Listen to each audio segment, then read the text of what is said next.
2년 전 강릉에서 급발진 의심사고로 숨진 이른바 고 이도현 군 사건 많은 분들이 기억하실 텐데요.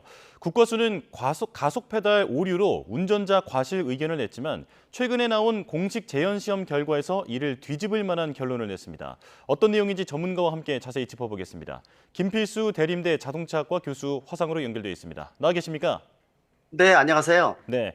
자, 이번에 재현 시험으로 다뤄진 강릉 급발진 의심 사건, 어떤 사건이었는지 내용부터 다시 한번 짚어주시죠. 네, 강릉 급발진 사건은 지난 2022년 12월에 이 강릉 시내에서 자동차가 급가속이 되면서 뒤에 타고 있던 손자가 사망한 사건입니다. 근데 일반 급발진 사건 중에서 5, 6초 내로 끝나는 사건도 굉장히 많은데 이 사건은 수십 초 동안 진행이 되고 각종 그 영상 블랙박스라든지 자료가 공개가 되면서 논란이 상당히 많았던 사건이었는데 특히 국가에서 제출한 EDR 자동차 사고 기록 장치가 이번에 재현 실험을 통해서 실제와 다르다는 부분들을 입증하면서 신뢰성에 문제를 제기를 하고 있고 또 운전자가 정상적으로 운전한 게 아닌가라는 부분이 부각이 되면서 아마 재판 과정에서 상당히 논란이 되는 이러한 재현 실험이었다고 볼 수가 있습니다. 제조사 측과 유족 사이에 법정 공방이 이루어지고 있는데 감정인 참관 하에 직접 재현 시험이 진행됐습니다. 일단 이 시험의 의미부터 짚어주실까요? 가장 중요한 부분들은 지난 40여 년 동안에 이 소송에서 급발진 사고로 승소한 경우는 단 한 건도 없다는 겁니다. 예. 그만큼 이 운전자가 상당히 불리하다 이렇게 좀 볼 수가 있는데 이번 급발진 사고는 최초로 재현 실험을 시행했다는 것이 가장 중요한 부분을 가지고 있고요. 또 실제로 이번에 발표된 재현 실험 결과 자체가 국과수에서 제시했던 EDR 사고 기록 장치가 운전자한테 항상 불리하게 작용을 했었는데 그 EDR의 자료 자체가 신뢰성에 문제가 있다라는 것을 이번 재현 실험을 통해서 상당 부분 검증을 했다는 게 중요합니다. 예. 특히 이 공식적인 검증을 통해서 나온 결과이기 때문에 실질적으로 EDR에 나오는 10여 가지의 각종 중요한 지점에서 실험을 해서 그 부분에 있어서 거의 대부분이 일치하지 않는다. 따라서 이 운전자가 실수할 가능성은 거의 없다라는 것이 아마 밝혀지면서 재판 과정에서 상당히 논란이 있을 것으로 지금 상당히 보고 있고요. 또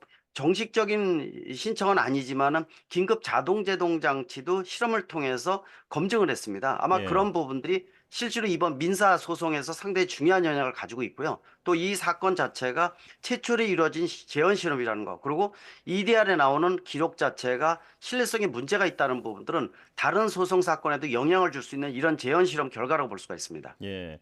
현재까지 급발진이 인정된 적은 없는데 어쩌면 이번 사건이 어떤 분수령이 될 수도 있기 때문에 주목해봐야 한다라는 말씀으로 이해가 되는데요.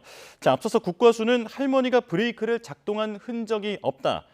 가속 페달을 끝까지 밟아서 난 운전자 과실 사고라고 했었는데 근거가 뭐였습니까? 여러 가지 포인트가 있습니다.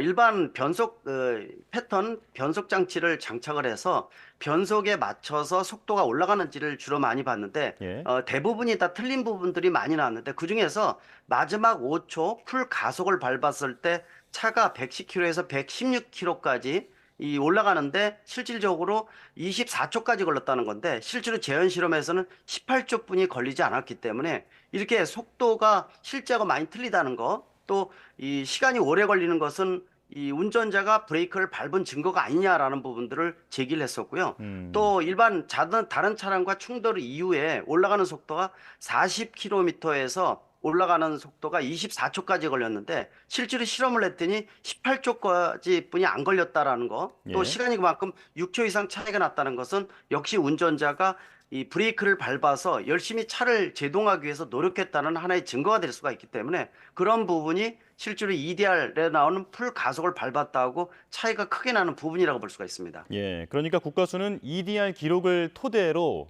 운전자 과실이라고 결론을 냈었는데 이번 재현 시험에서는 그 실제 EDR 기록과는 다른 결과가 나왔다. 이렇게 이해를 하면 될 것 같은데요. 자, 말씀해 주신 부분 외에 그 변속 패턴의 변화 부분도 있는데 이 부분이 좀 이해하기가 쉽지 않더라고요. 2단, 3단, 네. 4단 뭐 이런 식으로 여러 번 변화가 있었는데 이게 EDR과 실제 주행 시험에서 어떻게 차이가 난 겁니까? 가장 중요한 부분들은 일반적인 차량의 속도와 이 변속 패턴을 보게 되면은 차량의 속도가 자연스럽게 올라가면서 변속기가 2단, 3단, 4단으로 올라가는 게 일반적인 패턴입니다. 예. 이번 재현 실험을 통해서는 그러한 단수가 올라가는 부분들하고 속도가 증가하는 부분들이 거의 일치돼서 일직선으로 상승하는 부분을 재현 실험을 통해서 확인을 했는데 국가서에서 낸 EDR 자체는 속도가 올라가는 것도 불규칙하고 특히 이제 변속 패턴도 2단, 3단, 4단으로 차례대로 올라가는 게 아니라 왔다 갔다 하는 부분들이 많다는 거죠. 음. 그런 것들은 실질적으로 EDR의 자료가 신뢰성이 많이 떨어지는 거 아니냐라는 부분들이 상당히 많이 설득력이 있는 자료이기 때문에 더더욱 의미 있는 부분이라고 보고 있어서 말씀드린 대로 10여 가지의 중요한 포인트에서 한두 가지 정도만 맞고 나머지 8, 9가지는 맞지가 않는다는 거기 때문에 음. EDR 자료가 더더욱 문제점이 있다라는 부분들은 설득력을 가지고 있다고 보고 있습니다. 예, 아주 구체적으로 설명을 해주셨는데 내용이 어려우니까 시청자분들의 그 이해를 돕기 위해서 조금만 더 쉽게 말씀을 해주셨으면 좋겠습니다. 자, 그러니까 재현 시험에서 나온 국과수와의 그 결과가 국과수와의 결론과 가장 큰 차이가 나는 점은 어떤 건가요? 역시 마지막 5초에서 풀 가속 페달을 밟았을 때 차량이 속도가 올라가는 부분들이 상당히 미세한 부분입니다. 음. 그리고 그 시간도 상당히 오래 걸렸다는 거거든요. 근데 재현 실험을 통해서 마지막 풀 가속을 밟았을 때는 속도 자체도 워낙 많이 올라가는 것을 확인할 수가 있었습니다. 예. 거기다가 이제 같은 속도로 올라갈 때의 시간을 보게 되면은 실질적으로 시간이 한 6초 정도 단축된다는 거죠. 재현 실험을 통해서 나온 거. 그런 음. 부분들은 이 운전자가 풀가속을 밟은 게 아니라 브레이크를 밟아서 차량을 제어하기 위해서 더더욱 노력했다는 하나의 반증이 아니냐. 특히 음. 이 속도나 아니면 변속 패턴에 대한 이런 흐름이 실제 재현 실험하고는 크게 많이 차이가 있다는 거. 그런 부분들은 EDR에 대한 신뢰성을 주장하기에는 나름대로 문제가 상당히 크다는 부분들이고 그만큼 운전자가 브레이크를 통해서 차를 제어하기 위해서 노력을 하고 있다라는 하나의 반증으로 나올 수가 있기 때문에 그 부분이 더더욱 논란이 될 것이고요. 앞으로 다른 소송에도 그렇게 큰 영향을 줄 수 있다고 보고 있습니다. 예, 정리하자면 주행 데이터가 현저히 달랐고 그리고 사고 기록 장치 EDR에서는 풀악셀을 밟았다고 기록이 되어 있는데 실제로 밟아 보니까 속도 변화가 그 EDR과는 확연히 차이가 날 정도로 빨랐다라고 정리를 하면 되겠습니다. 자, 그렇다면 유족 측의 주장에 힘이 실린다 이렇게 볼 수 있을까요?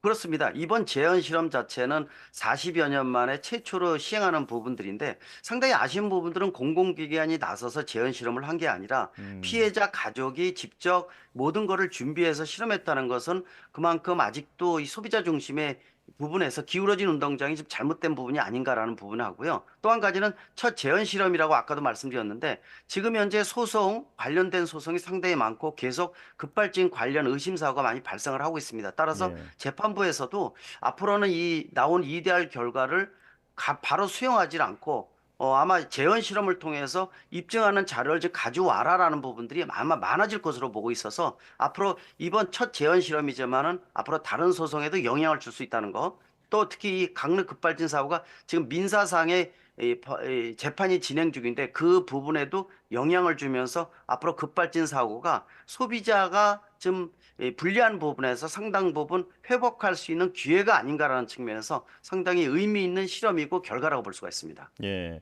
자, 앞서서 설명해 주신 것처럼 국과수가 그동안은 이제 급발진을 공식적으로 인정한 사례는 없었는데 이번에 법원은 국과수의 감정 결과를 그대로 받아들이지 않았다는 점이 눈에 띄는 것 같습니다. 이제 법원에서 보기에도 의심할 만한 지점이 있다. 이렇게 판단한 걸까요? 맞습니다. 가장 중요한 부분들이 이 EDR, 특히 사고 기록 장치가 자동차 메이커의 면죄부라고 비아냥거리기도 했습니다. 왜냐하면은 이 나오는 결과 자체가 항상 운전자가 100%풀 가속 페달을 했다라고 항상 얘기를 하면서 운전자가 그거를 증명을 하면서 확인하기가 상당히 어렵다는 부분이었거든요. 예. 근데 이번 사건을 통해서 역시 국가세에서 제출하는 사고 기록 장치의 기록이 문제가 있네라는 부분들, 특히 이 대한민국 자동차의 약 80%는 영상 블랙박스가 장착돼 있기 때문에 블랙박스 영상과 사고 기록 장치인 EDR의 결과가 맞지 않는 부분들이 상당히 많은 사건들이 그렇습니다. 아마 그런 예. 사건들은 재판부에서 재현 실험을 통해서 확인해라는 부분들이 아마 진행될 가능성이 상당히 높기 때문에 앞으로의 소송 결과에도 상당히 큰 영향을 줄 수 있다는 하나의 전화위복이 될 수 있는 그러한 어떤 재현 실험이었기 때문에 앞으로가 더더욱 기대가 된다고 볼 수가 있습니다. 예, 자, 이 감정평가 결과가 반영된 재판이 다음 달 18일에 열린다고 하는데 계속해서 지켜봐야겠습니다. 김필수 대림대 자동차과 교수와 함께했습니다. 고맙습니다. 네, 감사합니다.